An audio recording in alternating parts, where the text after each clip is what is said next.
Hello, everyone, and welcome to another exciting episode of the Ultimate Comics Podcast. My name is Nabeel Gaber, and I'm one of your hosts. And I'm Josh, the other host. And this is the podcast where we talk about Ultimate Marvel, an imprint of Marvel Comics that began in the year 2000, an attempt to modernize and bring Marvel and its characters into the 21st century with Ultimate Spider-Man, Ultimate Fantastic Four, Ultimate X-Men, what have you, which is a whole separate universe where we see everyone's origins and see their stories, but as if they were created in the 2000s, really. So it's a pretty fun new idea that they had at the time, and some of it's aged well, some of it hasn't. Josh and I read a handful of issues every episode and discuss what we like, what we don't like so much, what has been adapted into other media and things of that nature. And this week we're going into Ultimate Fantastic Four again, issues 24 through 26. Josh, what do you think of these issues? We were just talking about it, and I think especially the art falls, not that I don't think it's terrible, but it does feel very 2000s, big guns, and especially that we complained about last issue. The way they draw and depict women is, actually this one's worse than the last one. We get less Yeah. It's not good. It's very much 2000s Michael Bay, kind of sexualizing a 17-year-old Megan Fox. This one is like, okay, you're sexualizing like a girl who's barely in her teens. Like, I think they're a little vague with the age, but she's like 17, 18, 19-ish. And then we do some weird stuff with her mom. But the writing itself, I don't think is bad. You were saying you didn't like the fact the way they deconstructed Namor and superheroes, but like I thought it was fine. I'm not the biggest fan of Namor, to be honest. Not that he's a bad character, I just am not a fan of him. Well, that cat's out of the bag now, but yes, these issues do introduce Ultimate Namor, the Submariner. Namor! That's like, when I read Namor, that name, I think of the old line of the baseball, the Red Sox, I think. Get Omar, where you go like, Oma, but you go, Namor. I wouldn't know, but Oh, it's a classic. Namor is Oma, a very cool character in the original comics. He's actually the first Marvel hero, or one of the first, if you count the original Human Torch. It depends. They both appeared in the same comic in the same year, 1939, way back when. He's the first mutant as well. First mutant, too. I think later they like retconned it into like, oh yeah, he is a mutant, but yeah, with that retcon, you're like, oh, he is a mutant. So he's both an Atlantean and a mutant? I never fully understood that. Well, yeah, because he has special powers too that other Atlanteans don't have as well. Is it the flying? It might be the flying. He's also like super strong, super fast. I don't know for sure. It's unclear. But it's also older than Aquaman too, technically, right?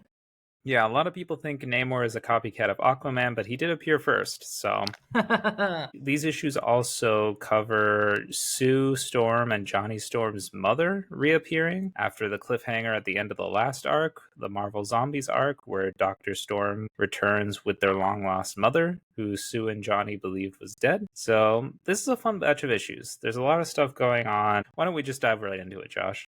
It begins with Sue and Johnny Young in a gravity room, and I did not expect that. I know Sue is very like a super genius in this one, which she is not in the regular universe. Not that she's dumb in the regular universe, she's not at all. But honestly, just seeing that, I actually thought for a second, I was like, was I reading the wrong issue? Is this Valeria and Franklin? Yeah, I mean, Ultimate Sue is pretty different because she's part of the Baxter building as like a think tank with Reed Richards and with all these other super genius teenage scientists. Yeah. She's super smart in this. Again, mainline Sue is not dumb by any means, but she is not the same level, I think, as Ultimate Sue here, who 15 years ago, when she was, seems like 5 or 6 or something, she and Johnny, her younger brother, are playing in this anti-gravity playpen that she herself constructed with the help of her classmates, which she graciously credits. And so it's a pretty cool visual, this splash page opening up on them floating around with all their toys and everything in their room. Their father, Dr. Franklin Storm, then emerges in the room to tell them that apparently their mother died. Very sad news. And then it cuts to them actually attending their funeral, and everyone's wearing all black, and it's a rainy day and everything. But then we cut to the present, and it's revealed, based off of the recent reappearance of their mother, that it was all all a lie, actually. She was alive the whole time. This was a cover story because their mother, Dr. Mary Storm, was working on a top secret project the whole time. And she goes into great detail about this. And the big project was searching for Atlantis. That is lame. You think that's lame? I think that's lame. And especially, I don't get this thing of like, oh, like, I don't see it in any other media or real life where you go like, you belong to the secret project now. You gotta abandon your family, tell them you're gone, you're dead. I'm like, I think in most stuff, you just don't tell them what you do. You lie instead of Yeah, like, you don't fake your death. you don't fake your death. You just go, I work in like the Department of Agriculture looking at apple imports. You don't go like, no, I died. And also, maybe it's just because I'm tired of Atlantis. I am sick of Atlantis. Like, who the fuck cares about Atlantis? Why are Jesus. people in real life obsessed about Atlantis? No, there's like literally politicians, football players, and like who go like, oh, Atlantis was this great civilization. Look, Atlantis was like a one-off joke made by like, what was it, Aristotle or Socrates? Or no, I, Plato. It's a one-off thing. I don't know why we're so obsessed about it. It's like if I go, hey, remember my cousin Derek, who's not real, who like got a home, like got a home run in baseball, and all of a sudden, yeah, like there's 3,000 years later, someone's writing an issue of like, hey, Josh's cousin was like the greatest baseball player of all time. It's like, no, it's a one-off tangent. Why are we obsessed with this? And why are so many people obsessed with sexy fishmen? First Namor, then damn. Aquaman, then Jason Moana, and then it's what's his face? Jason Moana? So Momoa, and then it's like the creepy fish monster in Shape of Water. It's just media priming us to be obsessed with fishmen. Fishmen are disgusting. Ah, Damn. yeah, This is going to be an interesting episode. yeah, exactly. I hate So, fishmen. clearly you have some strong feelings on Atlantis and fishmen, Josh. Yes, I don't know why so much of media obsessed with like basically a tangent. It's a tangent. Someone went on a tangent, and now 2,000 years later, there's people obsessed with searching for it in real life for some reason. And writers keep going, Atlantis was this great civilization with magic and thousands of years of technology ahead of us. And I'm like, it's a That's fucking true. tangent. It's a tangent. I don't want to know why we keep going on about Atlantis. Well, this whole story arc is in a tangent then, because Mary Storm reveals that she was offered $1 million a year to search for Atlantis. And yeah, Atlantis was thousands of years ahead of the rest of the world. She calls them a physically superior species. Apparently, it's not even just a city, it's a whole continent. It was And a continent in the original Plato story, by the way. Oh, okay. Yeah, it was a Well, continent. and she wanted to work with the Baxter Building think tank on it, but they didn't listen. So she actually reveals she worked with the mole man, Dr. Molekovich, on this, and they talked about it a lot. So kind of tells you the kind of person she is and Yeah. the company she keeps. Reed is convinced that this is just a myth, and then she's like, "Oh, really? Because we found it 6 weeks ago." So Johnny is really excited to see her, and we didn't reference this last time. Art for Johnny has changed a lot. He's now has like really curly hair. yeah, no, he has really curly like hair, and it's pretty striking. At first, I'm like, "Whoa!" When you first see him with the Greg Land art, I'm like, "This is a strikingly different look for him." If you guys follow like 2000s California culture, he looks like a surfer dude. Like the Yeah, blonde hair's dyed, and he has like frosted tips, and he goes like, "It's in the OC." yeah.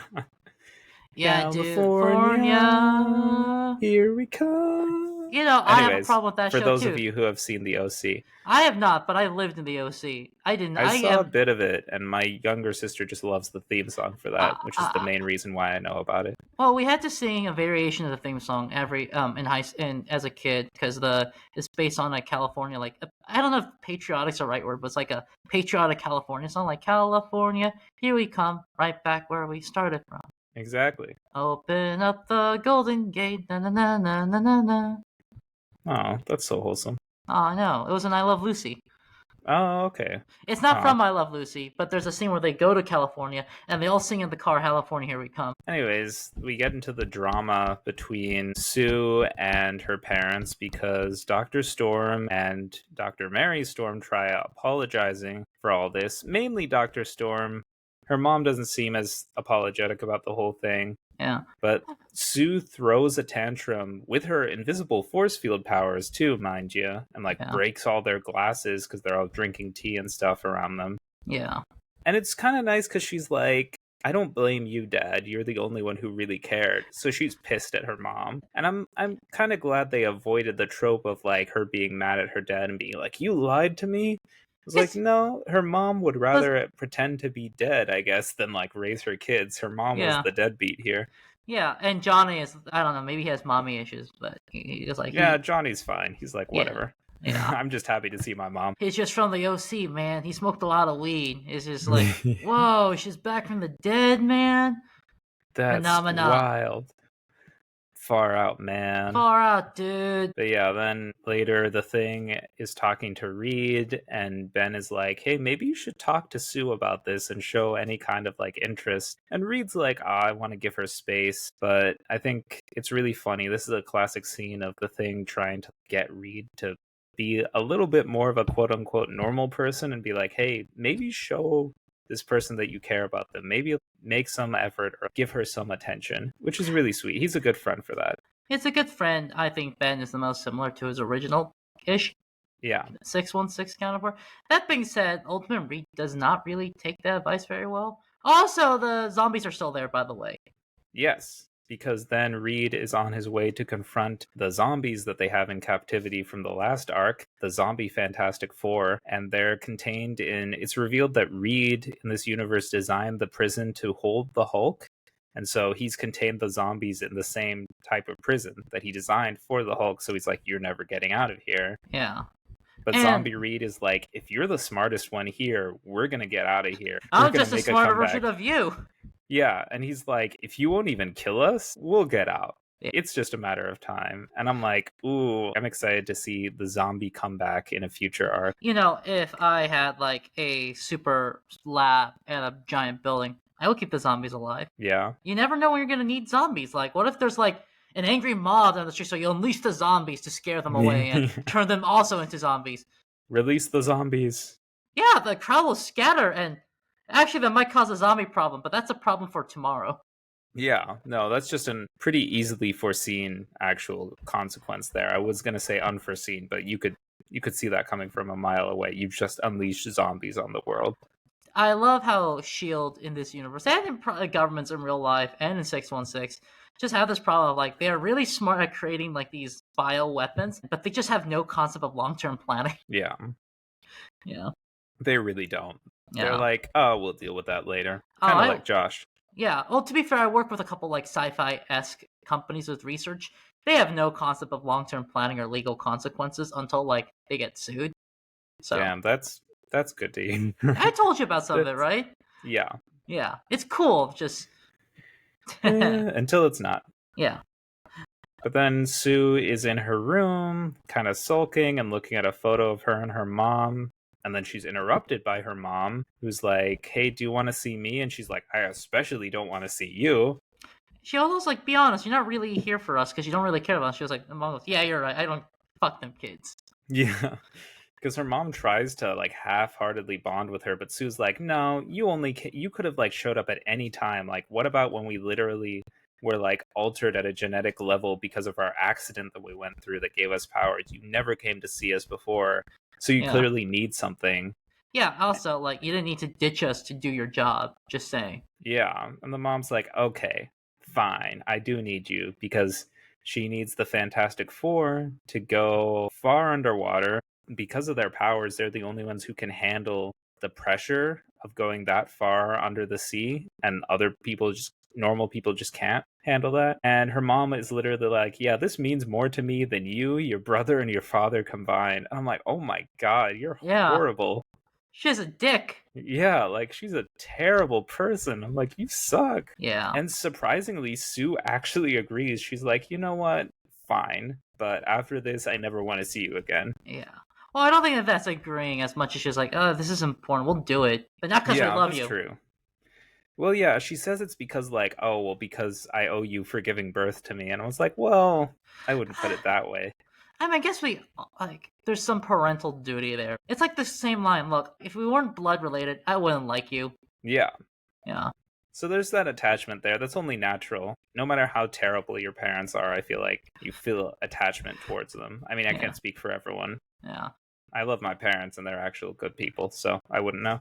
It's like my favorite scene about it is actually from the drama Kingdom, which is also about zombies, where there's a duke or a lord, and he goes like, "Look, man, I gave you this job not because I like you or because you're good at it, but like we're related, so I have to kind of like you.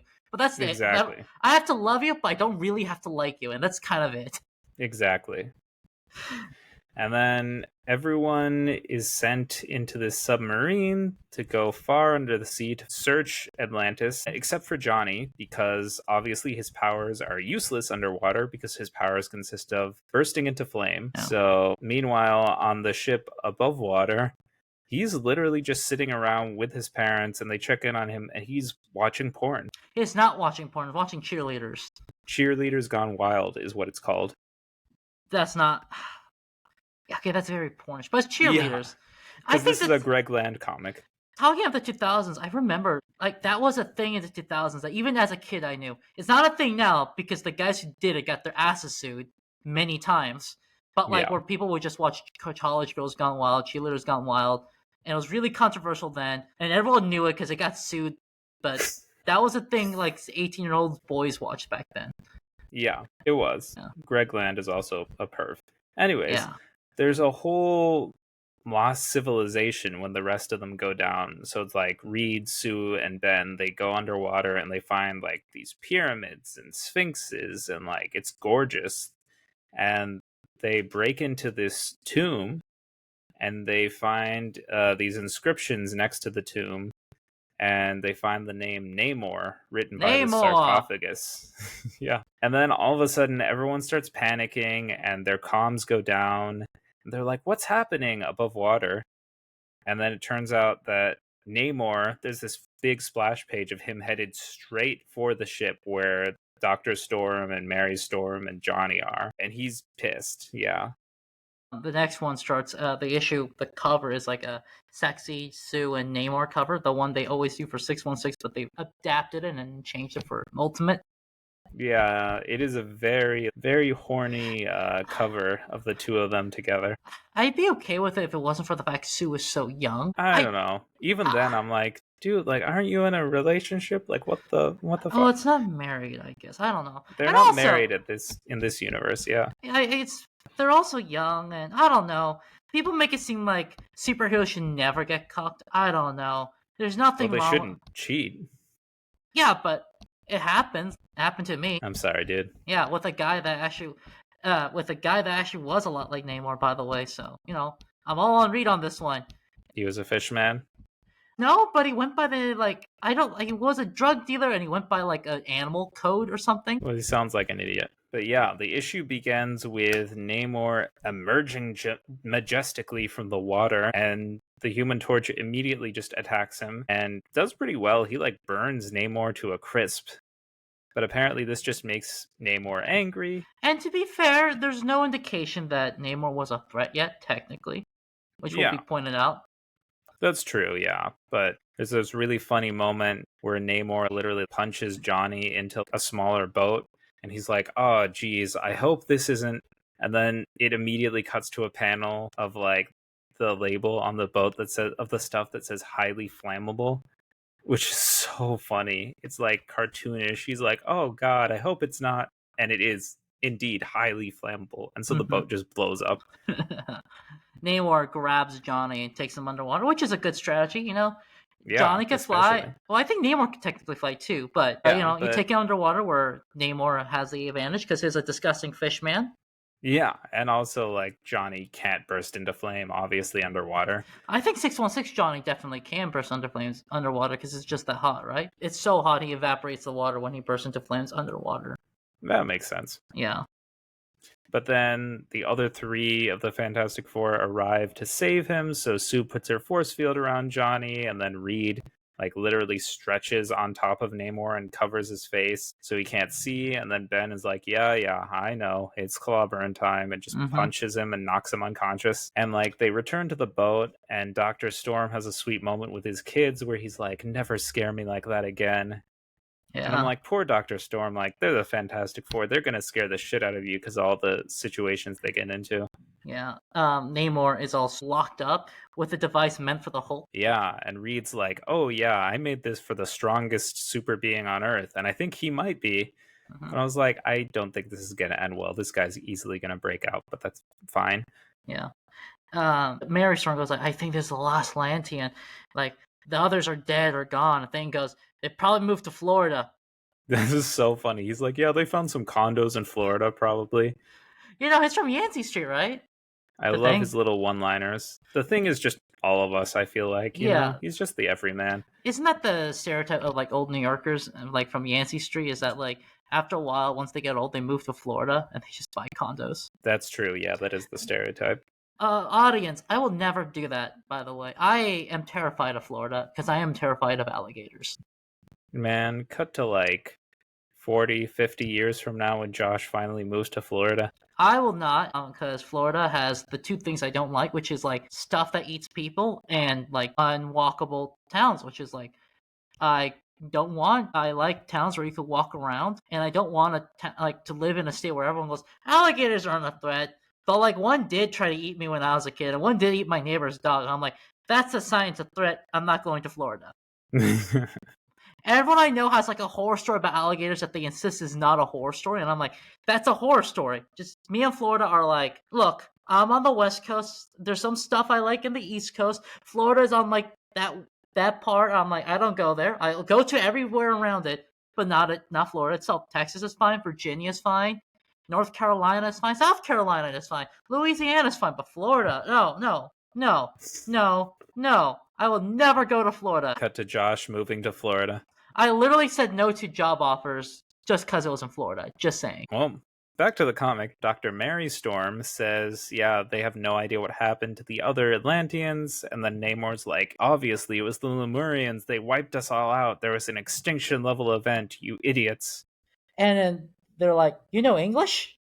Yeah, and he's like, oh, yeah, because he's so highly advanced. He's like thousands of years ahead of them. He's like, it's like copying the bark of a dog. Like, it's so easy to imitate, which is a very fun way to hand wave him just knowing English. I think that's hilarious, actually. Yeah. And Namor only is like, hey, listen, I'm not going to give you guys anything. I'm not going to tell you anything unless I spend time with the pretty one over there. And he's talking about Sue. Yeah. And he's not interested in speaking to anyone else. And he also breaks free of his imprisonment very easily, just like breaks loose of his chains. Yeah, and he says something interesting, which is that like I could do this, and this is designed for your strongest being. That means I'm stronger than that being. Yeah, and he's like, so no one can stand in my way. And he's Wait. also like, hey, I only fought you guys out of self-defense, and I did nothing wrong, so let me go. I don't like Namor. I don't like fish people. I'll give him that. They did just throw a fireball at him. Well, listen, I think you're right, but I also love Namor, so he should be free to go. Yeah, that's also weird because like, does this mean the Hulk this cannot contain the Hulk? Because like, in my opinion, there's no way Namor is stronger than the Hulk. Maybe this Namor is, but generally no. I mean, this probably couldn't even contain the Hulk either, because like every time they design something that it's like, oh, this is designed specially to contain the Hulk. Guess what? It can't contain the Hulk. Yeah, I also love the thing where like it's designed for the Hulk, and someone that's not the Hulk gets placed on. He breaks out. He meets the Hulk and goes like, "I could kick your ass," and the Hulk just beats the crap out of him, and they get traumatized. Yeah, so you know that this prison is just like weak as hell. Well, it's the Ultimate Universe. The rules are slightly different than the 616 trope sometimes. Prisons are weaker. Yeah, because I think even in Ultimate, like Magneto is afraid of the Hulk in a later issue. Like, I don't want to be anywhere near this guy. He eats people. But then again, so do I, because I'm Ultimate Magneto. But I don't want to be around other cannibals, bigger cannibals. I wouldn't want to fight me either. Yeah.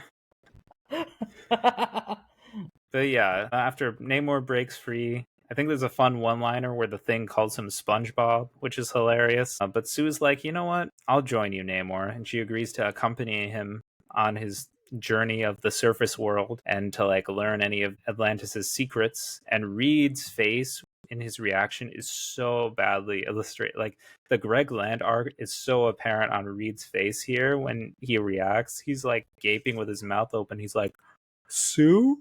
What? No. I think it's really funny too that Dr. Storm, her dad, doesn't want Sue around Namor either. This is a fun new like protective dad angle we get here with the whole like weird Namor romance that we don't get in the main universe. Mm-hmm. Because we don't see much of their family in their main universe, right? No, we get a little bit of their father in the original Lee Kirby run, but then spoilers, he dies. So What I find interesting is that no one thinks about this unless you read the comics, but we see a decent amount of like Reed's extended family because we see Reed's cousins in Scotland every once in a while. that's true. We also get his like long lost sister in the Dan Slott run, but I kind of forgot about that. yeah, I think a lot of people did. Yeah. TBH. But yeah, Sue is also clearly pretty attracted to Namor because Reed's like, "Don't you think he's like a good-looking guy, huh?" And she's twirling her hair, and she's like, "Oh, I hadn't noticed." And I'm like, Yeah. "Oh, okay. Let the horniness cease. Stop that." This the problem is like it's so problematic. The characters are so young, but everyone's just so horny in the 2000s comics. The writers are Yeah, so obviously horny. Greg Land is clearly horny. That's what I like about Reed. For all his faults, he is like they point this out in a few pages. He is the opposite of horny. He is not a horn dog, and we could all learn a thing or two from that. I don't know. He's also pretty emotionally stunted, if you ask me, but that's fine. And we see this because literally, like the next page, we see that he has grown baby ultimates in his lab in his spare time. This is such a weird one-off joke. They just sprung it on us, like out Yeah, of nowhere. He's like, "Oh yeah, these are my mini mitts. These are my." He literally grew embryonic ultimates in a virtual petri dish. He says out of hard light reflections of the ultimates. He literally grew little. These are like Tiny Toons, but like with the ultimates. These little baby like Captain Americas and Iron Mans and Thors, and and they're they're just hanging discuss around and they're, chatting, shooting they're the just shit. they're just discussing the cheese of like what's going on in the Baxter building. It's crazy. They're Yeah, gossiping. but They're the little gossiping babies. I think this is meant to be like a one-off joke. But the thing is all this, the emotional stuntedness, what happens in this all will lead into him being the maker. Yeah, I'm It, like, no wonder this guy became the maker. He's a freak. Look at what but he's doing. yeah, this is not ethical. This is kind of reminds of like the Rick and Morty thing where Rick just like makes people, and we're like, everyone goes like, that's kind of messed up, man. Yeah, like, come on, Reed. Yeah, but also No like, one questions this. Like, yeah, everyone's just kind of okay with this. Like, this guy, we're just okay with this guy making life. yeah. Like, Mary Storm is there, and she's like, I mean, she sucks, so I'm sure she'd be okay with it, but Yeah, this kind of reminds me of like in Parks and Rec where like there's like a one-off joke where April makes a joke about Andy, and they're like, and we spun that joke off into like a romance, and I'm like, this is it. It's a yeah. one-off thing, and this leads to like decades later him being a supervillain. Why didn't they make a series, though, out of, like, the mini-mets? Like, the baby ultimates? Yeah, you're right. Like a lot of these stupid artsy baby comics do make like Marvel does turn into like a series every once in a while, right? Like, remember, like, Scotty Young? And also, like, a separate thing, but, like, mini Marvels from the 2000s? That was big. Yeah. You Are didn't the do any cute little like I guess the ultimate Marvel line is not designed for like cute cute stuff. wholesome little yeah. It's all about the edgy deconstructionist political allegory 2000s like Bush The era Bush era. post 9/11. Post 9/11 statements of the world. Yeah. I mean, you're right. Like you don't want to see like cute Watchmen stuff, I guess. Yeah, Baby Watchmen like Baby that Rorschach. was like from the Simpsons, right? the the little mini Watchmen comic. We see so Mary Storm goes to Reed and she goes like, you shouldn't pretend to and act more jealous because she's Yeah. hanging out with that horny. She literally says horny fish guy, and I'm like, look, I'm glad someone pointed out everyone looks horny in this comic. Yeah, It- finally. But yeah, yeah, she's right. Like, you should show a little more interest in Sue and like what she's doing. Even Sue's mom, who has been absent from her life for 15 years, faked her death to get away from her, is like, you should be paying more attention and showing more interest in Sue.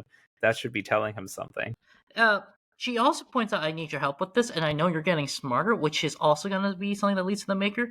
That his Yeah. powers have changed his brain to the point he doesn't sleep, which is a Yeah. big part of the Maker's physical appearance.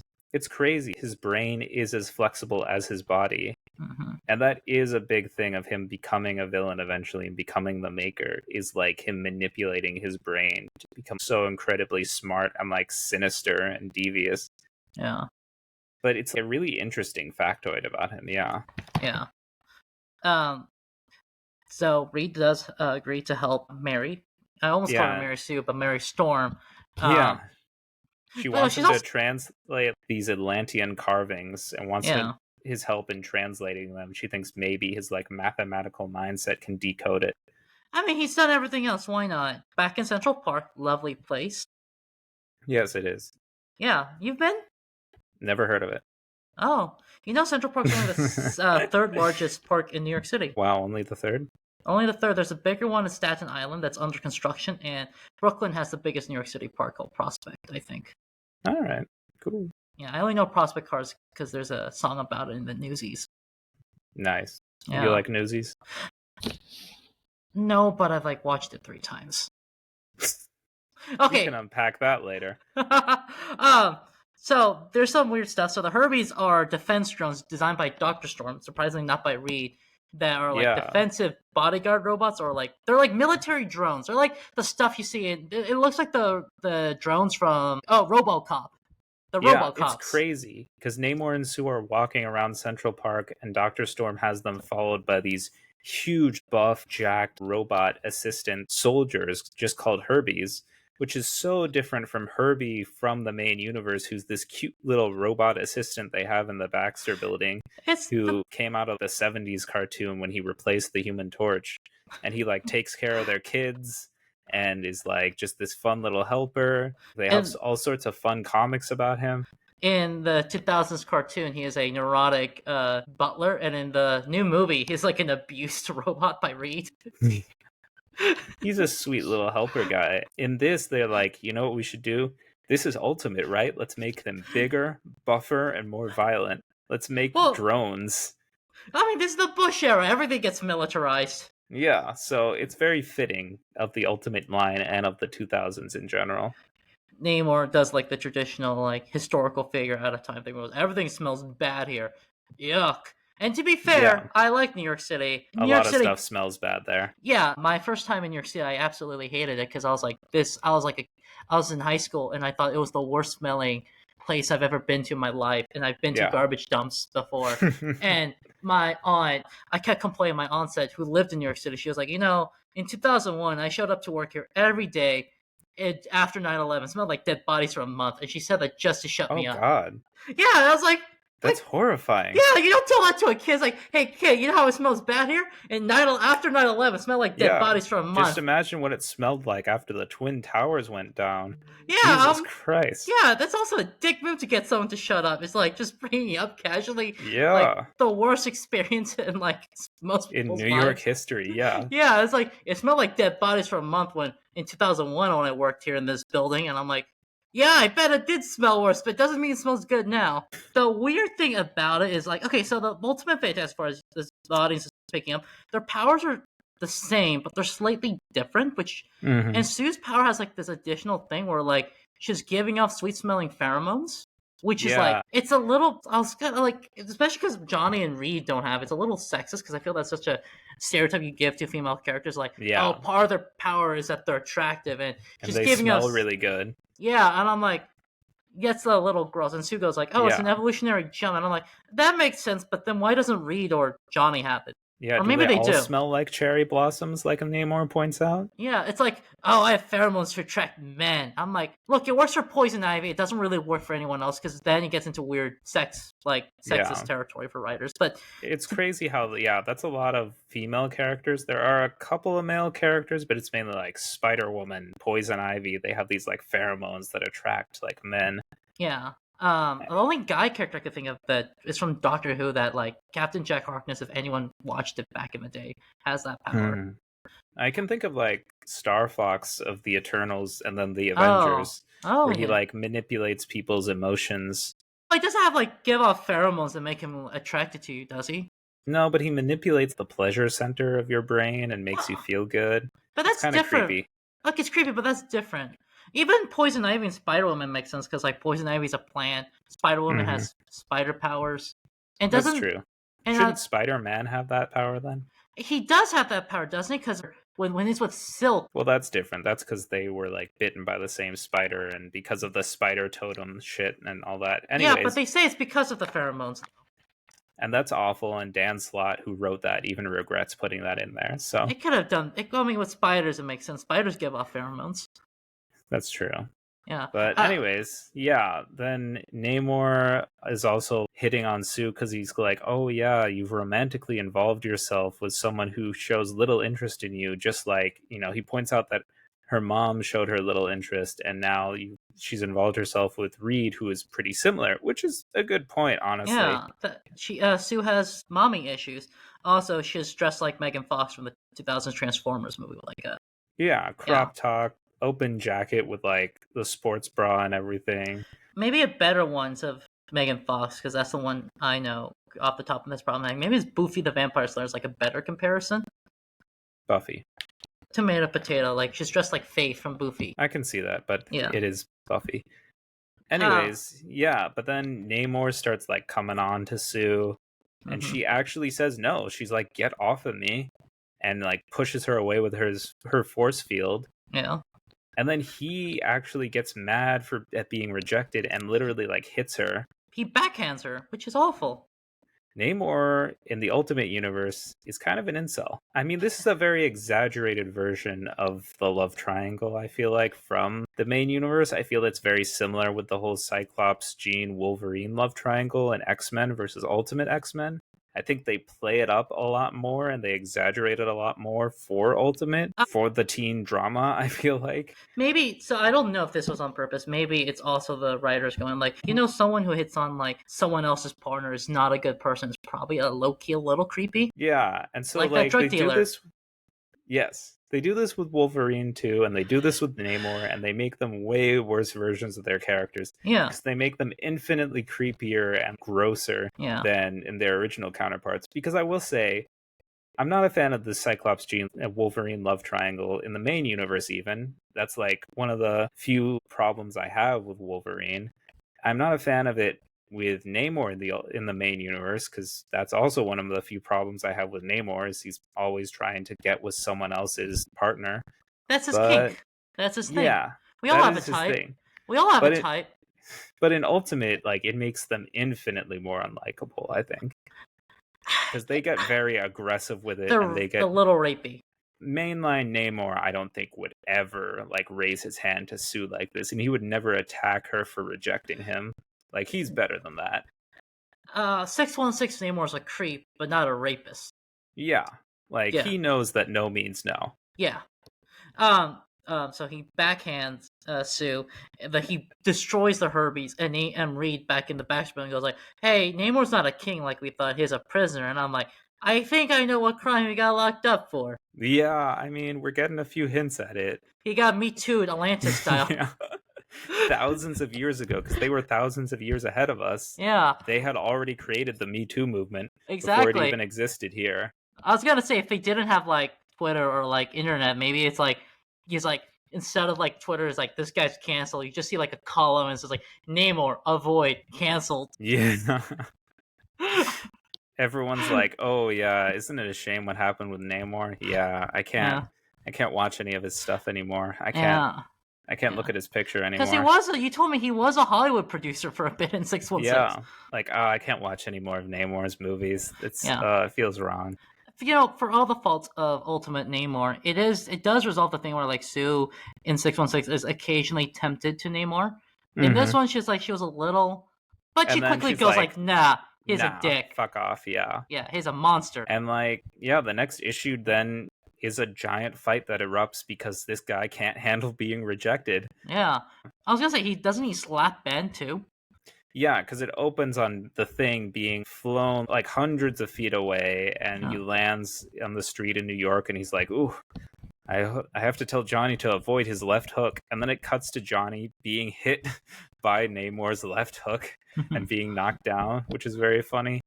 The Baxter villain's like getting like, we gotta get everyone involved. We gotta send in the Ultimates. We gotta send in the X-Men. Yeah, but the Ultimates are on another mission in Malaysia, and the X-Men aren't answering because they're probably dealing with whatever soap opera teen bullshit is happening that week. So Reed shows up with the Fantastic O5, which is a giant mech suit that has all of their powers. It's pretty cool. Yeah, it kind of reminds me of the Hulkbuster, like Iron Man always has. Yeah, I didn't even think of that. That is Yeah, a very clear similarity. And I also just thought of the Super Scroll, the yeah, scroll that has all of the Fantastic Four's powers. yeah. That's a very clear similarity there. But yeah, it's a lot True. like the Hulkbuster too. It kind of looks like the Hulkbuster. Some versions of the Hulkbusters, right? For Like, sure, yeah. yeah. You Also, can call like the this the Hulk, Namor Buster. the Namor Buster. You know, the thing with the Hulkbusters, other than the movie, it doesn't usually beat the Hulk. Usually, Yeah, usually it gets destroyed. It doesn't do that well. It's like a 50-50 on if the Hulkbuster will actually work. I think in when Hulk comes back and kicks all of the Illuminati's ass, like he destroys the Hulkbuster, and Oh, yeah. you're right. World War Hulk, it gets destroyed in like the first issue. Yeah. Iron Man and doesn't make it. and similarly, Namor goes like, "Why would Sue?" I wrote it down. Why would Sue like a slug like you when she could have a god like Namor? And he rips Reed out of the suit. Yeah. Like, it's a rough battle. Like, at first, Reed's doing pretty well because he's like beating him up with the Thing's powers and burning him with the Human Torch's powers and stretching over him and everything. But yeah, Namor manages to rip him out of the suit. And he says some really like nasty, like creepy stuff. Like, if I want Sue Storm, I get Sue Storm, which is wow, that's a very you can't say that. No, thank you. Kind No of means no, perv. kind of reminds me of like that pervy king in all the movies when they go like, "I want the main character's wife. I'm the king," and I'm like, I'm like, no, man, not without consent. there's like a weird one though. Oh, he also says, "If I want Sue Storm, I get Sue Storm," but then Reed has like a helmet on, which kind of looks like the Maker's helmet, which makes constructs from his subconscious, like Green Lantern or Miss Marvel now, Yeah. to fight Namor. But the first thing that comes up is Mrs. Storm in her underwear. Yeah, it's like, really?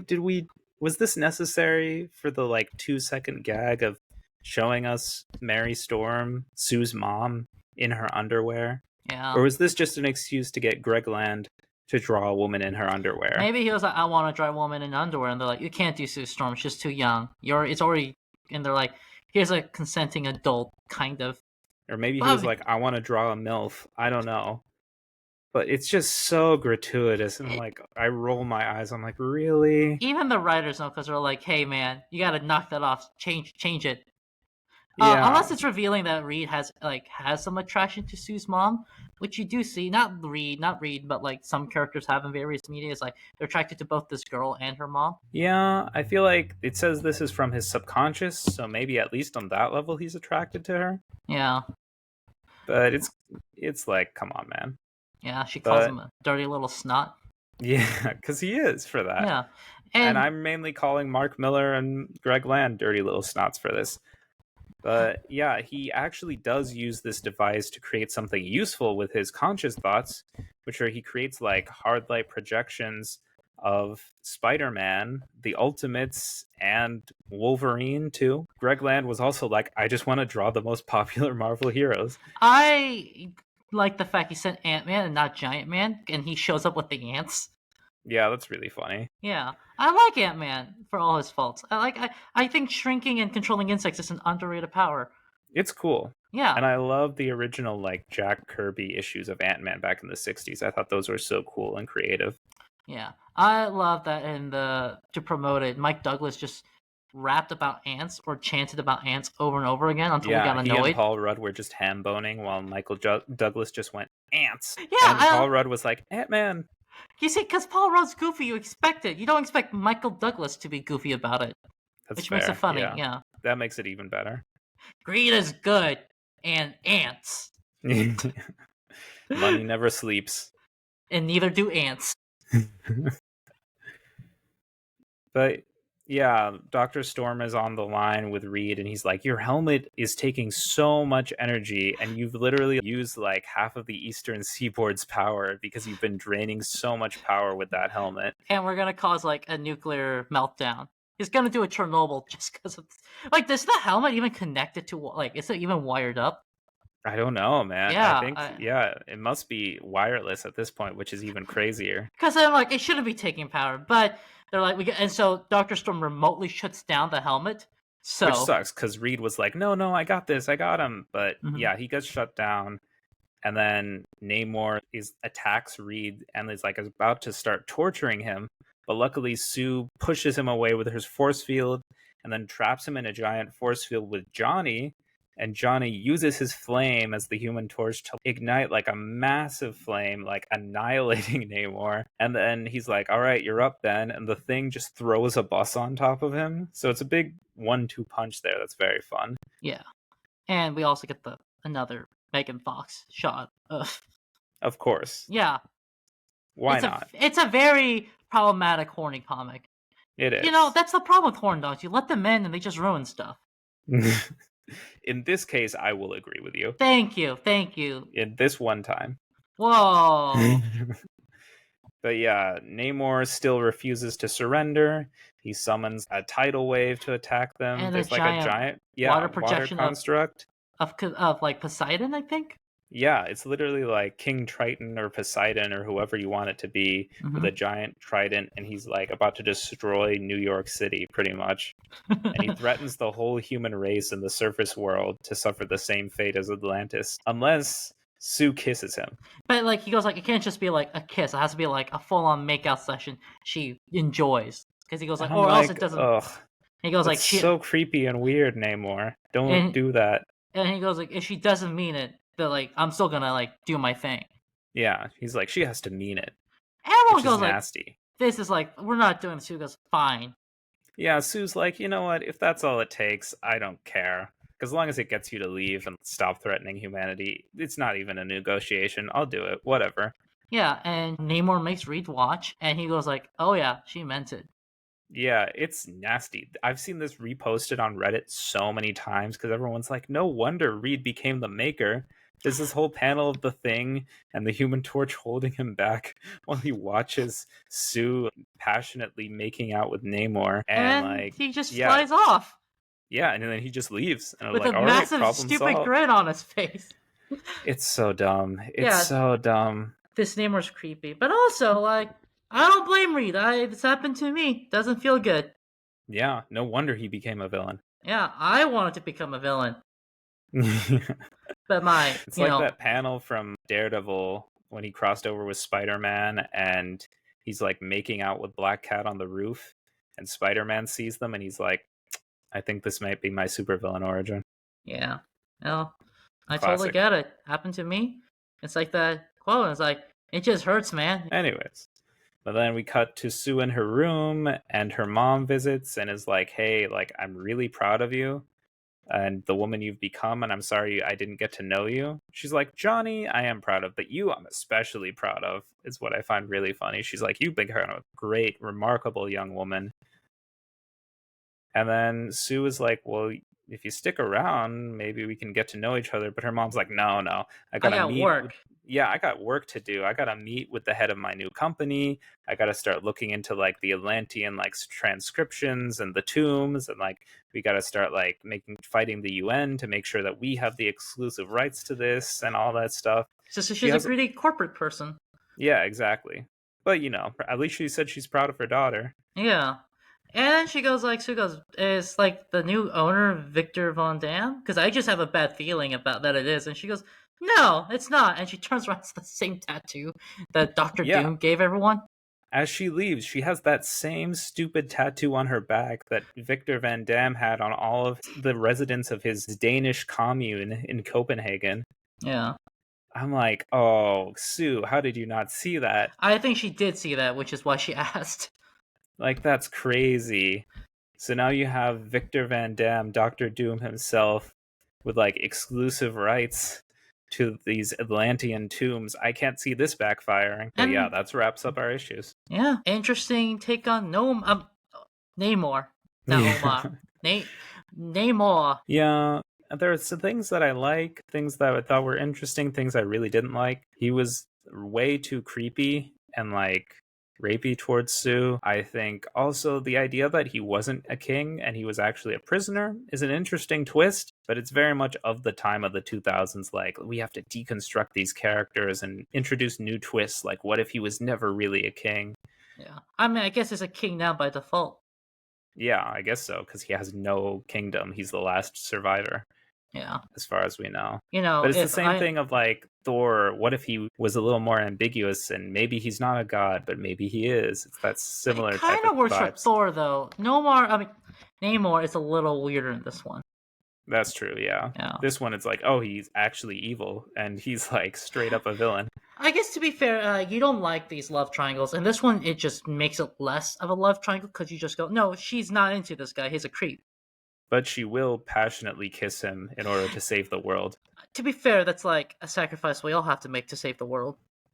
Yeah, the fact it was written in though is like, is this a cuck thing? Does someone have a cucking fetish? Because he literally wrote Reed to watch in horror as like What's she kisses wrong him. with heroes getting cucked? You just seem to be against it, even though it I just happens. don't know why so many writers are for it. Is my problem. It's because it's a challenge that regular men go through. You know, Regular men and women. I just like when people write happy, healthy relationships that have their ups and downs and they have their problems and they're not perfect. But sometimes I just want to see a good relationship, and I don't want to see someone getting cucked for the millionth time. So Sue is tempted by Namor in the 616. This one she's less tempted. So like you could take joy in that. That's true, yeah. Yeah. She did, and I think it's interesting. I think the good thing about it is she did it because she's like, I really don't care. It's fine if this saves the world. Like, she puts herself above it and she thinks about the greater good, and she's like, whatever. Yeah. I mean, she is still kind of attracted to him, but that's neither here nor there. I don't think she is. I mean, they hinted it several times throughout the story. I think it just means Namor enjoyed it, and she didn't. I mean, it's fine for her to be attracted to him, but she's also like, hey, that's actually not a route I'm going down. I'm only doing this because I can save the world, and that way, like, we don't have to deal with you anymore, and you can leave. Yeah. But, you know, it's a fun story. Again, very Michael Bay, very mindless action blockbuster. I think they exaggerate a lot of the terrible qualities of Namor and a lot of the annoying love triangle aspects a lot. That's just a thing that happens in Ultimate with these things. Yeah. But it was fun. And I liked seeing more about Sue and Johnny's mom. That's pretty cool. We got Dr. Doom is finally returning. Yeah, who knows? Yeah. When he'll be back soon. But yeah, that wraps things up for this episode. Any final thoughts, Josh? I liked it. I think a little bit more than you did. I don't know. Wasn't a big fan of Namor. Just like making him just worse, I guess. Well, I am a fan of Namor, so that's probably why I didn't like him being worse in this one. Come on, he has wings on his feet. That's weird. He's a mutant. That's weird. He's a fish man. That's weird. I think you're just racist against mutants and fish people. I do hate fish people. And mutants. I root for Black Manta in Aquaman movies and comics, just saying. Okay, well, you did not deny the anti-mutant allegations, so I'll take that as a yes. I am pro anti-fish people. Look, I don't know. Why are they entitled to the ocean? I don't know. That's their space. We destroy and pollute it every day anyways. That's because we need the ocean to do stuff. Like eat. Yeah, that's true. Fish, exactly. Fish are good. Fish are friends and food. Yeah. To quote Keanu Reeves about fish people, they're disgusting. All right. Well, those are Josh's final thoughts, I think, on the fish people. Yeah. Fuck them fish. Fuck them fish. Fish are friends, not and food. Next time, we're going to be actually returning to Ultimate Spider-Man. It's going to be great. We have issues 72 through 78 to cover. But until then, Josh, where can our listeners email us if they want to get in contact? As always, we have ultimatecomicspodcast@gmail.com. That's comics plural, podcast singular. ultimatecomicspodcast@gmail.com. That is right. And you can also follow us on Instagram, TikTok, and YouTube at Ultimate Comics Podcast. So if you have anything you'd like to say about the comics we read or the comics we talk about or comics in general or us or our podcast, send us an email and we could read your email on an episode of this podcast and respond to you. And yeah, on Instagram, we post all of our images from the comics that we read. So comment on those and like our reels and TikToks and what have you. And it'll be a great time. We have full episodes with video on YouTube as well. But until next time, everyone, take care and make mine Ultimate Marvel. Bye-bye.